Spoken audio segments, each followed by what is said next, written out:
It was Veterans Day this week, and as always, veterans in the community gathered.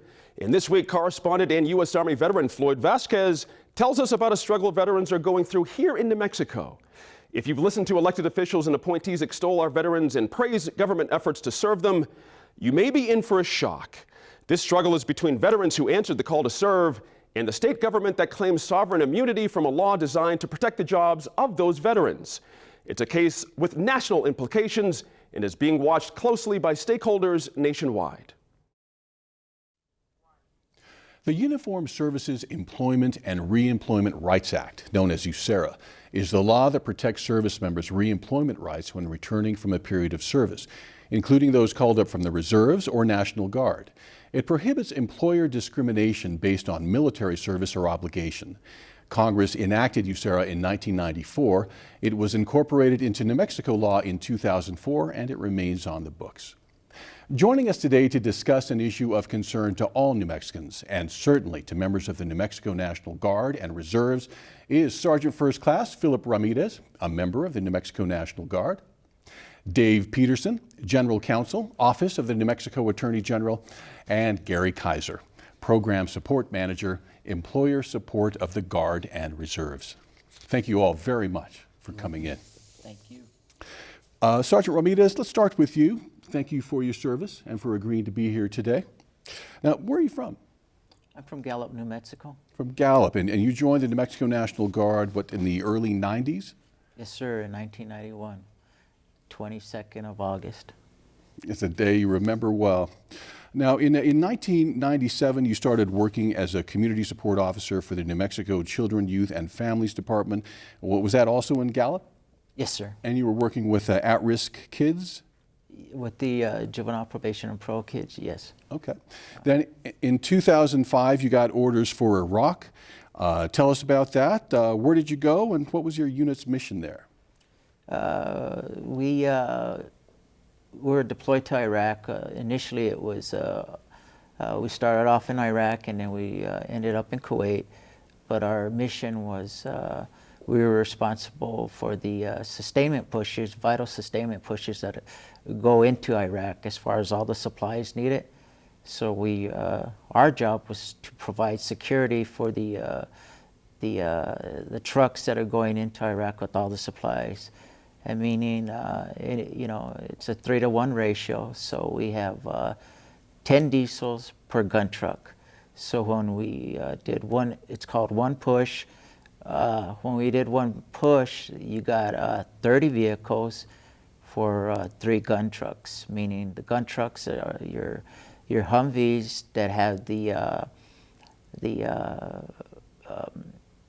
machine guns on them for the protection for the security of the supplies. Okay. And you did, was it 2 tours in Iraq? I actually did, my first tour was, deployment was 9/11, and the second one was Iraq. Okay. Mm-hmm. All right. Well, Sergeant Ramirez is one of a number of New Mexico veterans who have been forced to fight for their rights here at home against an unlikely opponent. More on that shortly, but first, more on this law called USERRA. Now, Gary Kaiser works for Employer Support of the Guard and Reserve, and his job, among other things, is to recognize and support employers who hire members of the National Guard and comply with USERRA. Now, Gary, why is it necessary to honor and support employers who hire Guard members and reservists? Well, first of all, over 50% of the fighting forces we use now overseas, and that started in 91 during the first Desert Storm, Desert Shield. They're all National Guard and Reservists. It's the highest call-up of National Guard and Reserve to defend our country we've ever had.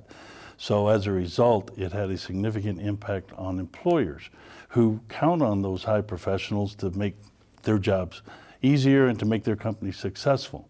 So we saw a tremendous increase in employers who were unaware of the fact that they had to support their members of the Guard and Reserve, and they were unsure as to really what their responsibilities were. You know, USERRA came to replace a law that existed since 1947, the Veterans Reemployment Rights Act, which was instituted after World War II, when soldiers came home and there were no jobs for them because there was no law to protect them. But with the high ops tempo, it became critical that employers understood their role in supporting members of the Guard and Reserve, or else we would not have the fighting forces needed to deploy. So our mission really took on a whole new life. Our name, Employer Support of the Guard and Reserve. Main mission, educate our employers as to what is USERRA.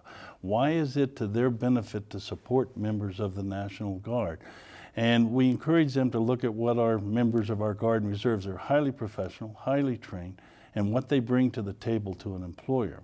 And in the last 10 years or so, since 9/11, where the real ops tempo increased, employers have all of a sudden realized what they really had. They had a crown jewel of employees who were highly trained, highly motivated, highly dedicated, and for all practical purposes, drug-free.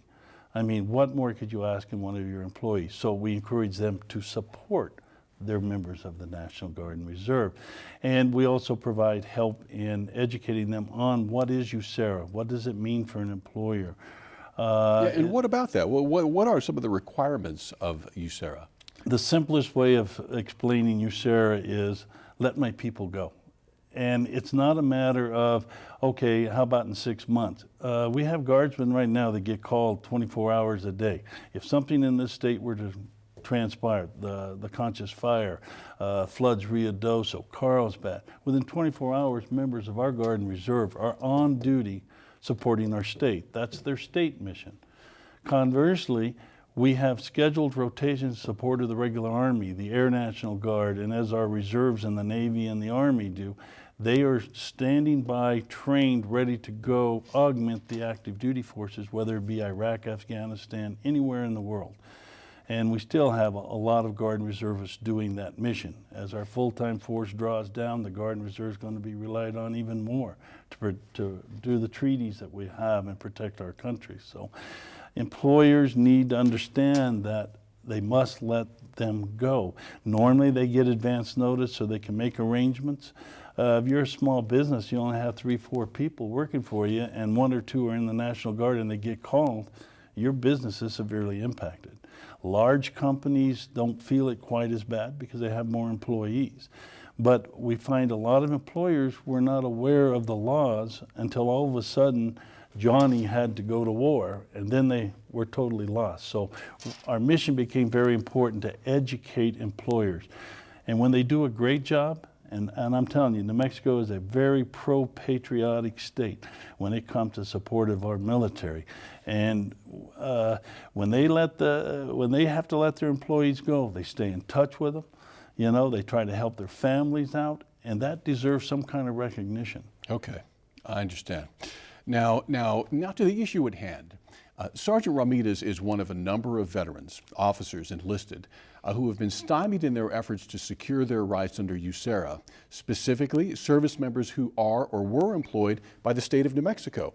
They're being denied their rights not on the merits of the cases, but through a claim made by state agencies that USERRA does not apply to the state by virtue of sovereign immunity. Sergeant Ramirez is one of those veterans. When he returned from Iraq, he was rehired at CYFD, but ran into problems. New supervisors, new goals, and claims that he was insubordinate. CYFD placed him on leave and eventually fired him. Earlier this year, Ramirez filed suit against CYFD for violations of USERRA. And following a 3-week trial, a jury found that CYFD had indeed violated his rights under USERRA and awarded Ramirez damages. CYFD appealed to the New Mexico Court of Appeals on the argument that the state of New Mexico is not subject to USERRA based on sovereign immunity. Now, Dave Peterson, as the Chief Counsel of the New Mexico Attorney General's Office, this may have caught you off guard. Isn't the Attorney General the Chief Legal Officer of the state of New Mexico who would argue cases such as this? Well, Floyd, yes, but you have to remember that the particular lawsuit that Sergeant Ramirez brought against CYFD, they were represented not by our office, but by Risk Management Division private attorneys. They were defending it based upon it being some kind of a monetary claim. They were unsuccessful in convincing a jury in Gallup, which found that indeed Sergeant Ramirez's rights had been violated. Our office did not get involved in this until after the Court of Appeals decision was made, in which there was a very interesting dissent. It was not a unanimous opinion, and gave rise to the case being picked up by the New Mexico Supreme Court.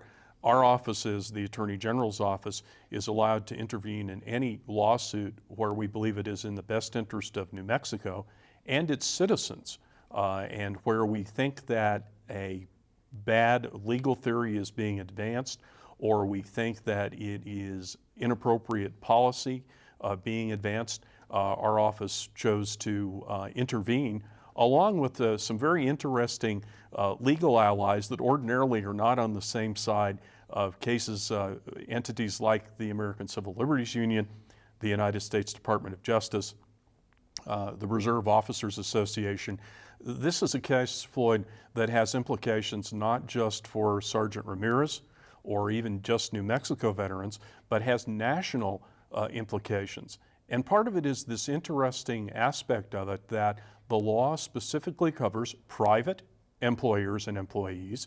It covers local government employers and employees. It covers federal government employers and employees. And yet, the state of New Mexico has advanced that the 11th Amendment to the U.S. Constitution, granting it, in essence, immunity from most lawsuits, bars a former state employee from having those same employment rights.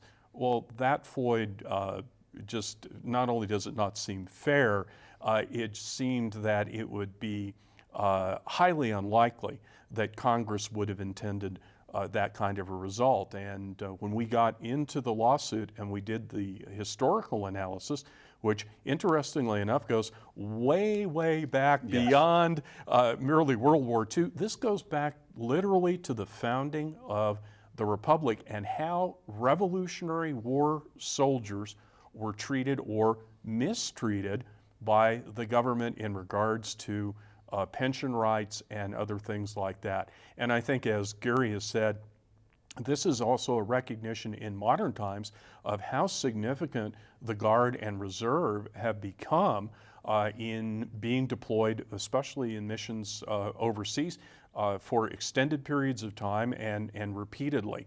And I think Congress clearly intended to maximize the protection that could be given to those individual men and women who so honorably serve in our military, so that when they came back from service, that they had their same job opportunities made available to them as before they were deployed. What the case is really about is access to the courthouse.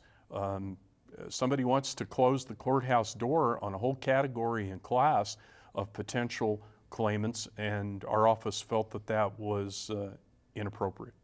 Well, you know, and the arguments are fascinating because they do go back to George Washington, to the Federalist Papers, and talk about that. You know, not at great length, but that's fascinating. The whole war powers argument of why there is that the federal government has the ability to protect the country. Well, and I think Floyd, it's very interesting. It goes back to near the end of the Revolutionary War, when many citizen soldiers had fought for as long as 8 years. They had been promised pensions, other things like that. Many of them were impoverished by debts that had been incurred by their families while they were away fighting for the literal foundation of the country. And this particular issue and the need for national uniformity and supremacy of national law over the rights of states, which are certainly fully recognized ordinarily, but the need for that uniformity is in one of those rare areas, and the War Powers Act grants the federal government really overarching power to decide this. And there was a recent case, the most recent one called the Katz case, where the federal courts decided that the need for uniformity in decisions in bankruptcy laws, which is another sort of uniquely national issue, that indeed superseded the state's limitations to be sued under the 11th Amendment. And interestingly enough, USERRA was modified in order to specifically allow litigation of rights in state courts because of modern federal jurisprudence, which severely limited the ability of anyone to drag a state into federal court. So it's very clear that Congress knew what they were doing. Historically, they knew what they were doing, and just because they did not explicitly include state employees along with every other form of employee that you could possibly imagine, does not mean that they intended a different result for employees of states than they did every other kind of employee who happens to honorably serve in the Guard and Reserves. Okay. Now, Gary, as part of your job, you likely must have a lot of contact with the leadership of the New Mexico National Guard. I did request a spokesperson to share the Guard's point of view, if not on the case, at least generally on USERRA and why it's important. And I was not able, no matter how many times I called or emails I sent, to get someone to come on and speak with us or to send us a statement. Any ideas as to why that might be? I think it was, because it's on this 11th Amendment issue versus strictly a USERRA type thing. In my opinion, and it's only my opinion, it's a no-win situation. I mean, the state has rights, individuals have right, and again, the intent of USERRA was to cover everybody who serves in our armed forces, and the Adjutant General works for the governor, just like works for the Attorney General. So it's one of those cases that's high on their antennas, you might say, to keep track of because it's very significant. The state of New Mexico is the largest employer of National Guard and Reserve in this state. So it is significant in terms of where this happens. Quickly, on the federal side, ESGR is part of the Department of Defense. We work we call it the peaceful mode of resolution.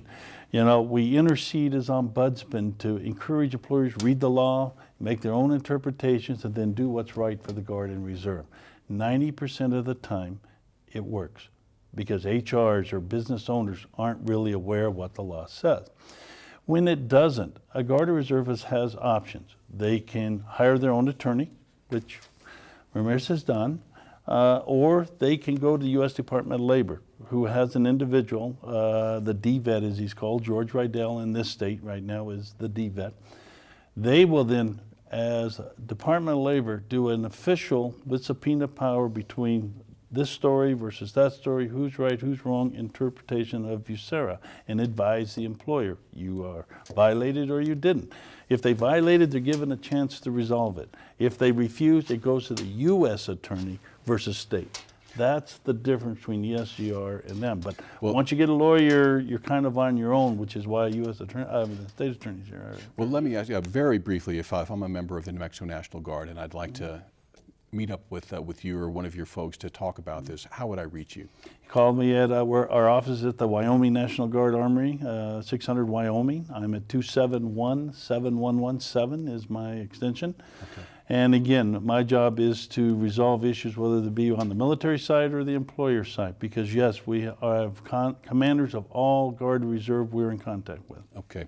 I also want to mention that I did reach out to the New Mexico Department of Veteran Services as well. And as you may know, the secretary just resigned, effective immediately, but that his PIO passed on that he said he saw this as more of a federal issue and that he recommended that we contact the New Mexico National Guard as this was more an issue in which they were directly impacted. Now, finally, Philip, when you won this jury trial, the jury found in your favor, were you surprised by the state's response? It wasn't so much surprised. It was a matter of the truth, rather than a story. I mean, okay, you guys gonna hear the story, but I'm gonna tell the truth. So that's what basically what it came down to, and so telling the truth, I mean, resulted in, like I said, winning the battle. Well, you know, this case is not over. It is going to be heard by the New Mexico Supreme Court in December. And depending on what happens there, it has the potential to go all the way to the U.S. Supreme Court. We will keep you posted. I want to thank you again very much for coming in and spending this time with us. Thank you for having me. Thank you, Floyd. Thank you.